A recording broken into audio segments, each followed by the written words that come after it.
Welcome to the HAL APS channel. In this video we will present the concept of a flat and multi-level reverse BOM. We deal with reverse BOM in many industries such as meat, poultry, feed, regenerative, wood, textile. Always where from one or several raw materials we obtain a dozen or several dozen semi-finished or finished products. An example would be the poultry industry. The reverse BOM is not always flat, as in the case of the poultry industry. Let's take wooden window joinery as an example. It all starts with a log which, in the process of sawing and then drying, turns into dry sawn timber. It goes into many components that make up the elements of a wooden window. In this example, we have two nested reverse BOMs.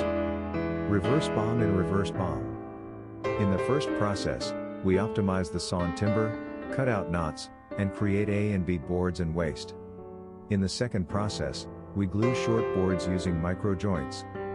With glued and solid boards, we can produce a window frame. Without reverse BOM, the process is difficult to describe. There are many more examples of the use of reverse BOM.